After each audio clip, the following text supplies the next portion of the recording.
নমস্কার বন্ধুরা, কেমন আছেন সবাই? আশা করি ভালো আছেন। বুড়ো বুড়ির আড্ডা জমাতে আজ আমরা চলেছি কুন্নুর থেকে পাইকারা লেক। এই যাওয়ার রাস্তায় যে সমস্ত অসামান্য দৃশ্যগুলো ক্যামেরাবন্দি না করলেই নয়, তার কয়েক ঝলক আপনাদের সঙ্গে তুলে ধরলাম। কথা বলতে বলতেই চলে এলাম পাইকারা লেক।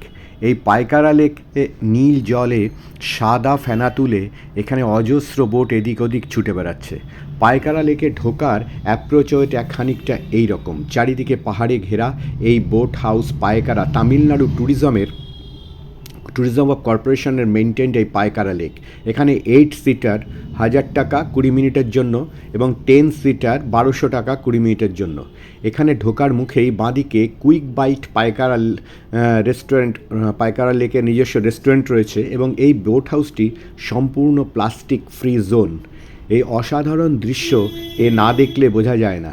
চারিদিকে ছোট ছোট পাহাড় এবং পাইন গাছে ঘেরা এই লেকের বোটিং জোন এবং এখানকার নীল জল, সোনালি পাড় আর ওই দূরের পাহাড় আপনাকে ডাকবেই এবং এখানে এলে আরেকবার আসবার জন্য মন চাইবে। এখানে বোটিং করতে গেলে নাকি প্রচণ্ড অ্যাডভেঞ্চারাস এবং মাথা ঘুরে যায়। চলুন দেখি সেই মাথা ঘোরা বোট রাইডিং স্পিড বোটে শরিক হব আমরা, সঙ্গে আপনারা। বোট এগিয়ে চলেছে নীল জলের মধ্যে দিয়ে, চারিদিকে সাদা ফেনা তুলে। আকাশের রং অনুযায়ী জলের রঙও ডান দিকে দেখলাম সবুজ মতো, এখন সোজা পুরো ঘন নীল, আর দূরে ছোট ছোট পাহাড় আর তাতে পাইন ফরেস্ট। পাইকারা লেক মোটামুটি উটি থেকে 21 কিলোমিটার দূরে তামিলনাড়ুর নীলগিরি ডিস্ট্রিক্টের মধ্যে এটা অবস্থিত, যেটুকু জানতে পারলাম। লেকটা তৈরি হয়েছে নদীর ওপর ড্যাম দেওয়ার ফলে এবং লেকটার চারিদিকে যে লম্বা লম্বা পাইন গাছ রয়েছে এই লেকের অ্যাট্রাকশন আরও বাড়িয়ে তুলেছে। উটিতে বেস্ট বোটিং ফেসিলিটি রয়েছে এই পাইকারা লেকে। বোটের স্পিড একদম নর্মাল এবং রেন্টে পাওয়া যায়। ঢোকার মুখে রেন্ট বোর্ড এবং কত রেন্ট সবই আপনাদেরকে বলেছি। এই বোট হাউসে রেস্টুরেন্টের ফেসিলিটি যেমন আছে, সঙ্গে পার্কিং ফেসিলিটিও রয়েছে। আর নিয়ারবাই অ্যাট্রাকশন বলতে পাইকারা ফলস, ওয়েনলক ডাউন্স রয়েছে,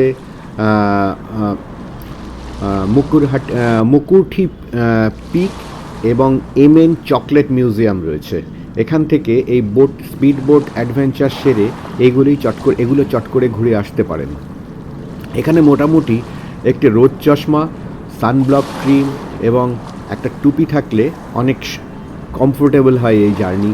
এখানে আসার পর অন্তত আমার এটাই মনে হয়েছে। আর এছাড়া এখান থেকে যাওয়া যেতে পারে উটি শুটিং পয়েন্ট, কালহাট্টি ওয়াটারফলস রয়েছে, উটি লেক রয়েছে, পাইন ফরেস্ট রয়েছে, ন্যাশনাল পার্ক রয়েছে, গ্লেনমর্গান বলে একটি সুন্দর জায়গা রয়েছে।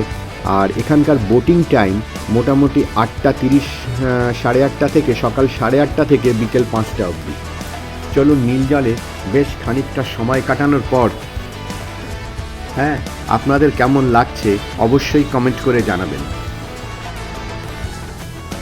আর চারিদিকটা এখানে এত সুন্দর, সেলফি জোন তো বটেই এবং ফটোগ্রাফারদের প্যারাডাইস বলে আমার মনে হচ্ছে।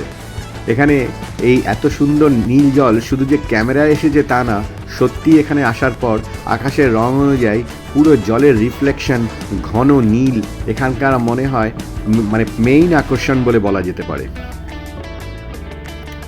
আমাদের 20 মিনিট মনে হচ্ছে যেন শেষ না হলেই ভালো হয়, আরও একটু বোট চড়লে ভালো হয়। সাদা ফেনার মধ্যে সাদা ফেনা তুলে বোট এগিয়ে চলেছে আর সেই জলে হাত দিয়ে সাথী জলের কতটা উষ্ণতা মাপার চেষ্টা করছে। আমাদের বোট রাইডিং প্রায় শেষ হওয়ার মুখে কি এসেই গেল পাড়ে। 20 মিনিট যেন মুহূর্তেই শেষ হয়ে গেল। উঠে পড়লাম আমরা বোট রাইডিং পয়েন্টে ফিরে এসে। আপাতত শেষ। দারুণ অ্যাডভেঞ্চারাস জার্নি এবং এত সুন্দর জায়গা। আপনাদেরকেও বলবো আপনারাও আসুন, ঘুরে যান। এই 2025-এ শীতকালেই আপনাদের ভালো লাগবে। অসাধারণ এই জায়গা, আসুন এবং এই জায়গা উপভোগ করুন।